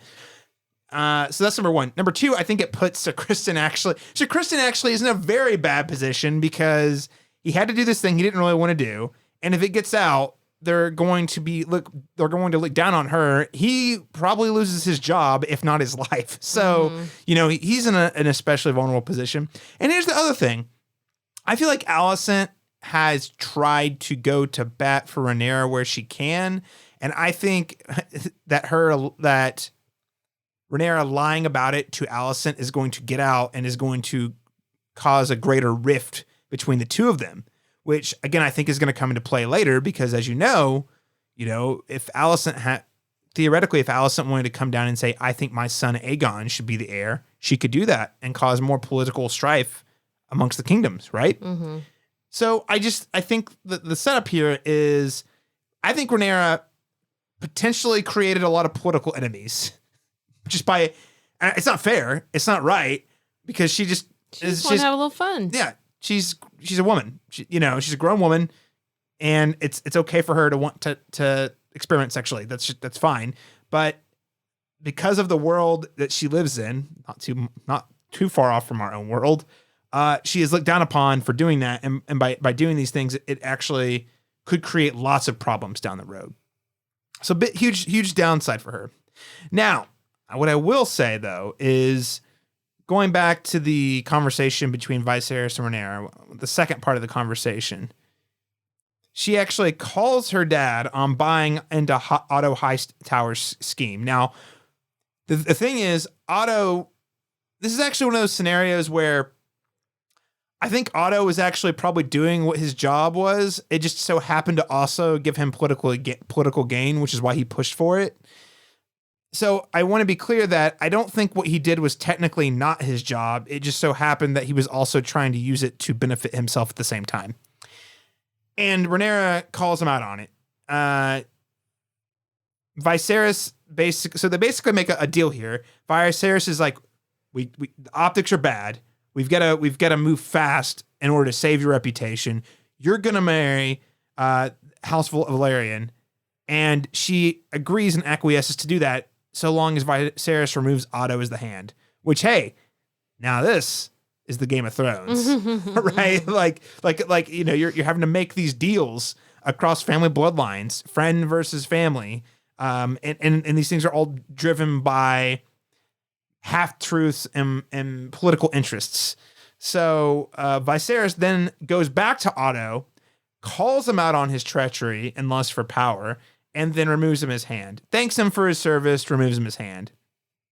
So Daniel, you were saying in your initial review that you really like that Viserys makes some big moves. He actually does some kingly things here, and he's really taking ownership of the decision that he made to force Rhaenyra to marry House Valerian and sticking to it.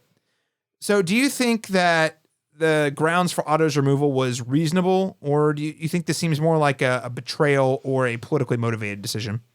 I think it's totally reasonable. I think there's a lot of things here, but I think first for Rhaenyra, I think this is the first time that we've been able to see her really leverage something politically to get to make a move politically. Right? She showed up and stopped Daemon from and Otto from having their little tuffle and Dragonstone or whatever. But this is really the first time where she's been hey, you want this from me? You got to give me this. And I liked being able to see that from Rhaenyra, that she's starting to play the game, quote unquote. So I really liked how she handled that. And yes, and not so much the Rhaenyra marriage solidification, but the fact that he got rid of Otto. I was finally you've done something that I can you've made a decision, and I can support you in this decision, right? So I was actually really happy to see that. And I think we've talked a lot on this podcast about how Otto definitely is probably the most shady character so far that we've met. Definitely has a lot of scheming and a hidden agenda that he's very good at, activating subtly to Viserys. So I think that, and the truth of the matter is, he did have spies spying on Rhaenyra. That is true. That wasn't something that Rhaenyra made up, right? The only way that this information got back is because Otto was looking for something. So, I think all of those things, it makes perfect sense that Viserys does do this, and it is a very, this is just business type of decision. I don't think it was personal in any way. I mean, it's personal in the sense that he, realizes that he has spies spying on his own daughter. In that sense, it's personal. But I think more so it is just, this isn't a betrayal to Otto. Otto's been, I think, subtly, betraying, quote unquote, Viserys the whole time. So I think this is just a good move by Viserys. In regards to the marriage, I think I don't care as much about that decision. I think that Viserys is just fed up with having to deal with all these decisions, and it just makes a decision, stick to it. But for me, the Otto one makes a whole lot of sense. Yeah, I think what really came off to me, this discussion with Otto came off to me as this is definitely a work relationship. I don't really think that the two of them are drinking buddies or that they hang out and have all these fond memories together, as much as Viserys is not very good at a lot of things and has Otto do them for him. And Otto then leverages that power to buy himself political gain in the meantime, which again is a very traditional employer-employee relationship, manager-employee relationship, But, so it's I just don't like you anymore. So you're out. You're done. Lauren, what do you make? You think this is do you think Otto's removal was reasonable here?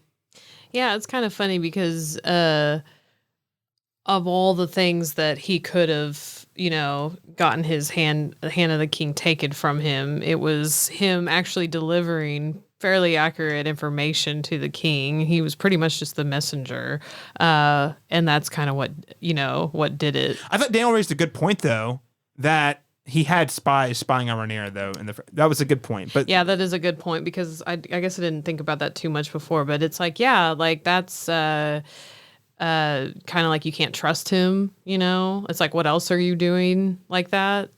So yeah, I think looking at it that way, I also thought it was a big move. I was like, yes, finally, like you're acting kind of like a king, for once, and making decisions. Like he stuck to his ground and made the decision to have Rhaenyra marry Valerian, and then he made the decision to take Otto Hightower from hand of the king, which is a pretty big deal, I would think. Yeah, because now he's got to find a new hand. That was going to be my question. I'm like, who do you guys think that will be? Do you think they'll introduce like a new character, or do you think it's going to be someone that's like already in the fold? I mean, I honestly think, if you want my opinion, I would not be surprised, because again, the whole motivation behind having Rhaenyra marry into House Valerian is to kind of forge that relationship and strengthen the kingdom by bringing the greatest sort of navy with the Seven Kingdoms. I wouldn't be surprised if he has Corlys Viserion be the hand in the next episode, or maybe I would say either that or Sir Harold Westerling, who is the guy who actually last episode, whenever he was trying to pick a suitable husband, came and gave what I consider to be the most reasonable response, which is, hey, remember that political problem that you sidestepped by marrying this other person for no reason? Yeah. Well, it's still on the table. I could see it being him. Yeah. So anyway, that's just my take. Daniel, any thoughts on who's going to replace Otto as Hand of the King? Yeah, I'm not sure. I also thought about those two characters as potential options. I think probably we'll get someone we probably already know. I don't think it'll be a new character, but yeah, I think it's interesting, especially with the Rhaenyra is going to marry. Now it'll be interesting to see how that if that has any impact on the hand as well.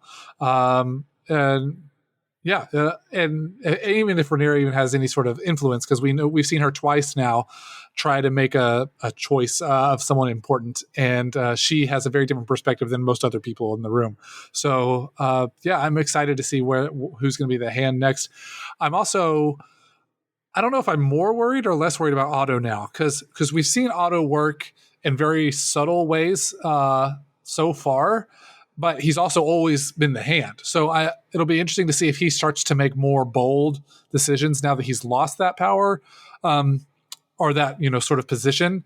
And but obviously, of course, he still has Alicent that he seems to be working through, and I think he'll 100% continue to start to work through her some more. But I don't know. I might almost be more worried now that Otto doesn't hold the hand's position. Like maybe he'll be more bold with some of his chicanery or whatever. Sorry, correction. I was whenever I was referring to Sir Harold Westerling, I actually meant Lionel Strong was the person who suggested that Rhaenyra marry into House Valerian in the previous episode. Correction. Yeah. Sorry, listeners. Still working on those names and getting them straight. There's a lot of them. Yeah, I knew who you were talking about. I didn't know his name. I know. I just want to make that distinct for listeners. Well, I think Daniel, yeah, you raised a great point. How will Otto retaliate? And I do think he's going to retaliate. Yeah, no, I think he's going to lean more into the scheming. I think what we've seen so far has been very subtle. I think it's going to become less subtle to the viewers. Maybe not less subtle to Viserys or Rhaenyra. Maybe it won't seem as, obvious to them, but because even as the viewers, I feel like the way he's positioned himself has been like, ooh, that was smooth. Mm-hmm. I think he's going to be a lot more upfront and vocal to whoever he's talking to about what he's trying to get out of his decisions. And yeah, I think you're right. I think this actually, Daniel, this also puts Alicent in a very precarious position. And this is why I actually think that Rhaenyra lying to her in this episode may have pretty damning consequences down the road, because who's Alicent going to go with? She's going to go with her father, or is she going to side with Rhaenyra, who was one of her best friends, but apparently lied to her about something pretty important? Who's she going to choose? I don't know. It's pretty tough. Lauren, any thoughts on how Otto may retaliate? Yeah, I mean, he's desperate now, and he's obviously the kind of person that wants to move forward. He has that agenda, and he, so far, like you said, subtly has been making those moves. But as you said, Daniel, I think now that he's not in that position, he's probably going to be more bold. And I am actually kind of can't wait to see that. So I know, me too. It's going to start. It's going to start going from slow play to maybe people making some big moves. Yeah. All right. Well, I think that concludes the recap for this week. One thing I just wanted to know, we did kind of bypass this, and it ties into my larger theory here. About how I think Daemon was using this whole thing as a political tactic to give himself the advantage in the long run. So we mentioned the little bird spotted Rhaenyra leaving the brothel. Here's something I forgot to mention. We later see that Daemon wakes up hungover the next morning, and he's with his mistress, Mysaria, who then gives him some sort of tea or something to help him with his hangover. But right before she delivers the tea, we see her make a payment to the little bird. So I have two different thoughts. Either one, she actually was the one who paid the little bird to be there, not Otto Hightower, because Daemon wanted that information to get out, number one. Or, number two, hungover Daemon is actually hungover, completely clueless, and Mysaria, is actually working with Otto Hightower directly. It's very unclear. They don't really make a big deal out of it. It's a very subtle kind of baton pass you see there, but it was very intentional. I think they obviously include that in purpose, that it was the same kid that kind of tied Otto, Mysaria, and if Mysaria is aligned with Daemon, all three of them together in this sort of rumor getting out. Any thoughts on that, Lauren? I'll pass it to you. Yeah, I did notice that kid came in. I was like, wait, is that same kid? Because I swear they didn't even say anything really. But yeah, you see her pay him, and it's like, oh, I don't think Mysaria is working with Otto Hightower. I think this was a plan that they concocted, Mysaria and Daemon. Maybe Daemon's having a little bit of regrets of doing it, I think, because I still think he kind of has feelings for her, and maybe decided he didn't actually want to hurt her. But it's done, so it's not really anything he can do about it now. I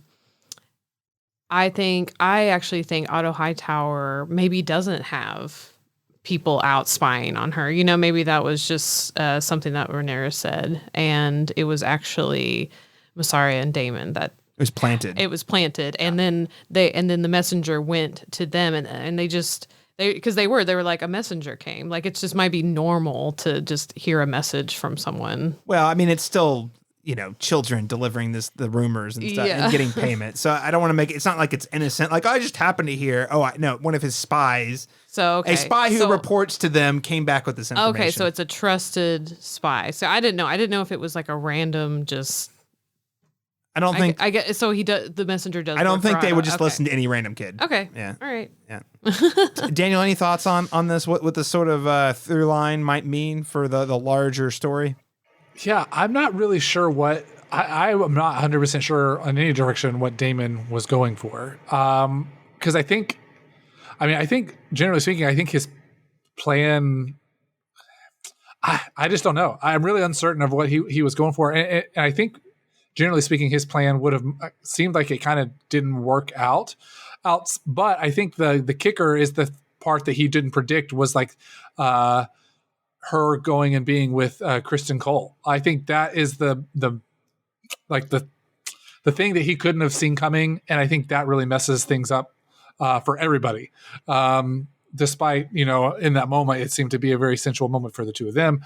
I think that's the thing that I don't know, because he doesn't follow through with what he was actually going to do, right? Obviously, the rumor is there. Well, so. I don't know. I don't know. I think maybe that was the point, was that he walked into a brothel wanting it to be known that they walked in together, and then they walk out separately. I kind of think my hunch is that was his plan. That's what he wanted to have happened. I could see that for sure, but I'm just not 100% sold on it. I think that I don't know, like maybe we'll get more about like how people start reacting next episode, and we'll get to solidify that a little bit more. But I'm not 100% sure or 100% convinced on any theory that I've kind of heard, I guess, so far. So, but I think I could definitely see that being true.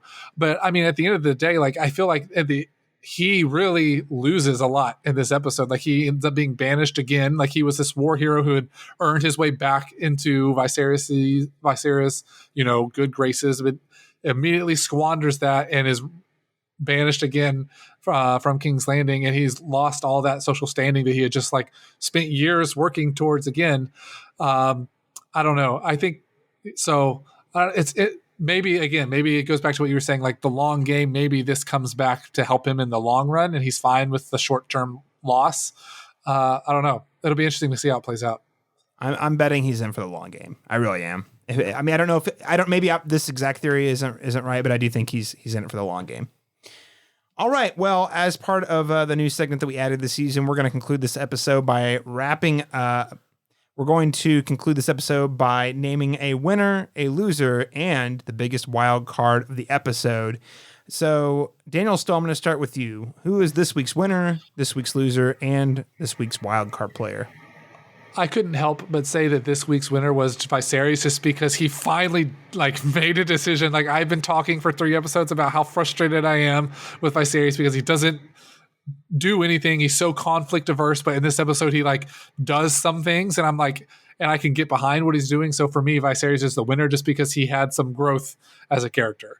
For me, this week's loser is, as I just talked about a little bit, is Daemon at least in the short term, because he came back as a war hero. He seemed to be gaining a lot of social status, and he just sort of short term squandered a lot of that, and now is just back to where he was whatever, how many years it's been, 2, 3, years ago. So now he's going to have to, figure that out, unless this long-term plan does work out for him. But in the short term, I think it's a loss. And then actually for the wild card this week, I'm actually choosing a character that we don't technically know yet. I'm going to say the new hand, whether it's a character we know or don't know. Who knows what the new hand will bring to the political dynamics moving forward. So for me, the wild card will be whoever the new hand is. That's the wild card. I really like it because, to your point, I feel like we are about to enter into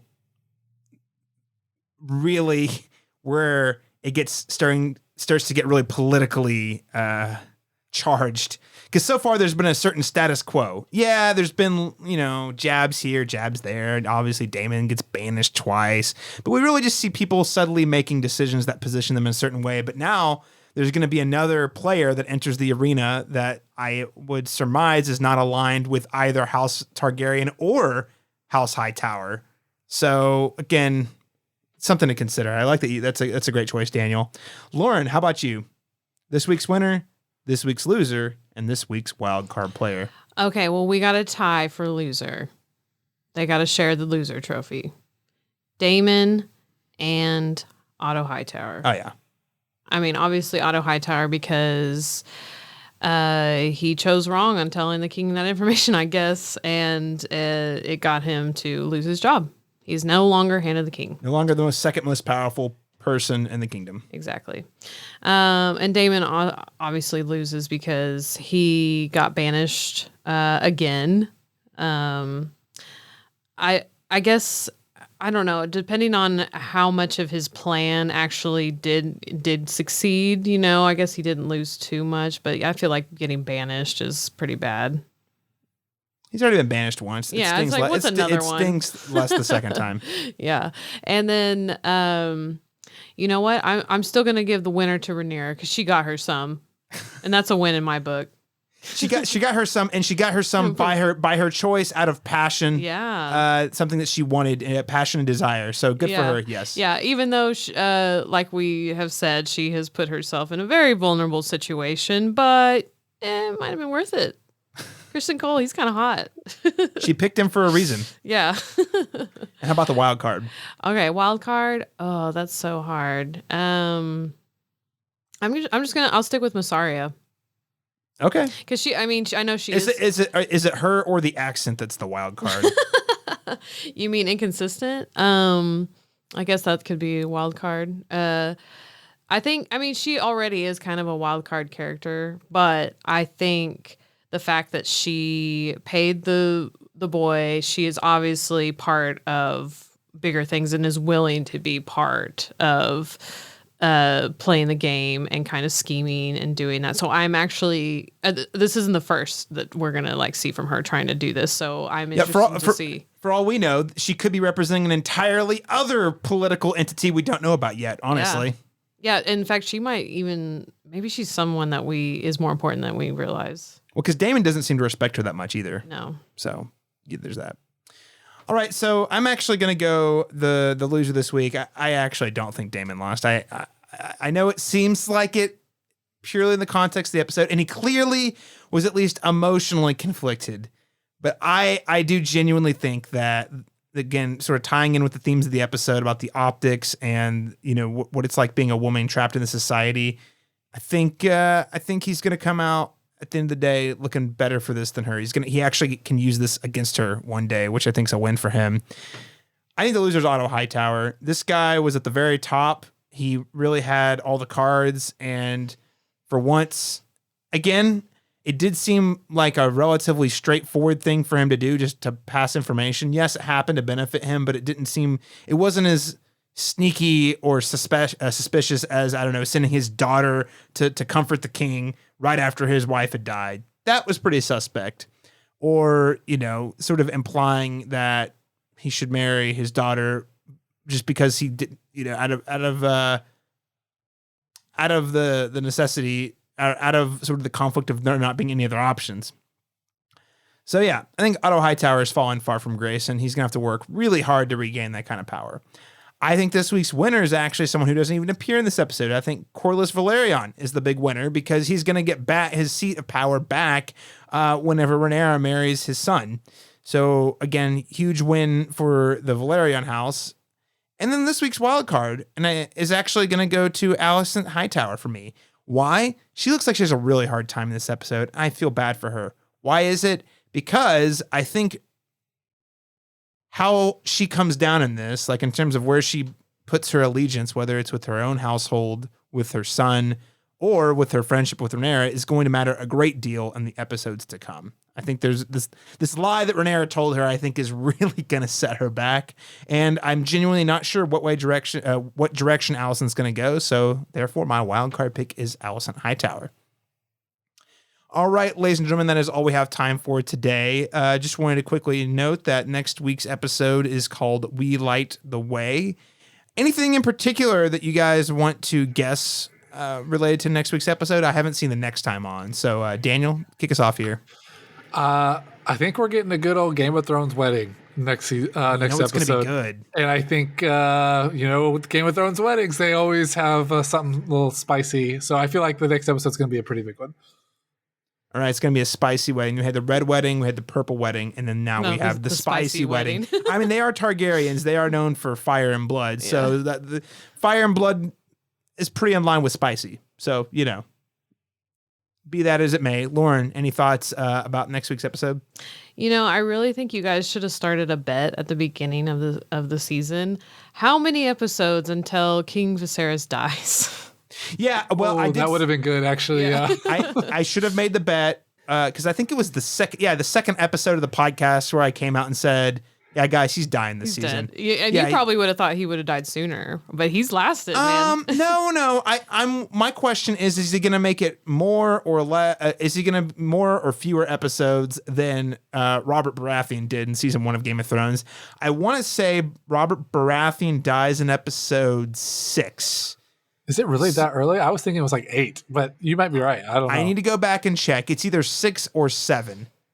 Because you remember Ned Stark gets his head cut off in episode 9. Right. Yeah. And it was. Oh, and then 8 would have been him in the dungeons, like having a talk with Viserys. It would have been 8. So yeah, it had to have been 7 or 6. Yeah. Well, I remember episode 6 was a big one because that's also the episode where Viserys Targaryen, no, not the one from House of the Dragon, gets the golden crown put on his head. That's true.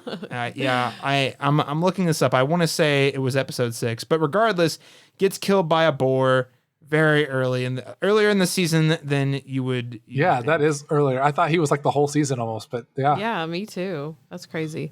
I think that King Viserys is going to die the next episode. In episode 5. Yeah. And as we all know, once a person of royalty dies, everything changes. And so it's going to set in motion this like wave of just things happening amongst everyone. So I think next episode, I'd love to see a wedding. That'd be awesome. And I think we're definitely going to see a lot more political plays. And so how he goes, I don't know. I'm thinking it's going to be the leprosy because he's not looking so good. And I think Otto Hightower is going to want to make sure that Alicent is set up for success because, I mean, she's going to be alone, and Otto Hightower is not at her side anymore. Now the king's going to be gone, and she's got to make sure that Aegon is ready to be king. Or is she going to choose to bend the knee to Rhaenyra? We'll see. Okay, so I did verify it. Robert Baratheon dies in season 1, episode 7. The episode's titled "You Win or You Die." So sorry, I was 1 episode off. But yes, no, he did not in fact make it all the way through the season. I think Lauren, he's probably gonna die by episode 7. Also, it'd be hilarious if they kill him in episode 7. My bigger question, along with how many episodes is he gonna make it, is how is he gonna go? Mm-hmm. Is Daemon gonna kill him? Is Rhaenyra going to kill him? Is it gonna be the leprosy? Seems like there's a lot of different, or is Otto Hightower going to try to poison him? I just think it'd be too obvious and simple for him to just die from this disease. It's like, obviously it's like overtaking him. You notice like 2 of his fingers are gone now, well, all over his back. Yeah. And all over his back. But I think it's almost like a red herring or something, it's like, oh, well, this is probably what's going to take it, which is, real fitting and metaphorical because he's gotten this from the throne. He obviously is not fit to sit in the throne, therefore this throne that does not deem him worthy is killing him. So it seems obvious, but I'm kind of hoping that it's like something totally unexpected that we're not seeing coming. Yeah, absolutely. Well, that is all we have time for today. Ladies and gentlemen, you can keep up with every episode of the Cast Beyond the Wall by heading over to Twitter and following us at cast_beyond_GOT or going to Facebook at facebook.com/Cast Beyond the Wall. And if you want to email us your predictions on how many episodes King Viserys has left, you can send us an email at castbeyondthewall@live.com. Lauren Weingart, thank you so much for joining us today. It's been a real pleasure speaking with you, having you on as a guest. Yes, this was so much fun. Thanks for having me. And where can our listeners keep up with you and everything you do, everything peachy in particular? You can see all the peachy things at Video Peach Productions on Instagram and Facebook, doing some wedding videography. All right. And Daniel Stoll, where can the people follow you at online? Yeah, you can always... I've said before, I don't have very many social medias anymore, but if you want to reach out and give me a shout out of some kind, you can find me on Twitter at DanielStoll23. All right. And of course, you can find me tweeting about all the films, television, video game things at C Masters Talk. That is letter C Masters Talk. Or talking about movies twice a month or so over at the Cinematic Schematic Podcast or thecinematropolis.com. Thank you so much for joining us for this recap episode of the 4th episode of House of the Dragon. Join us next week when we continue to go beyond the wall.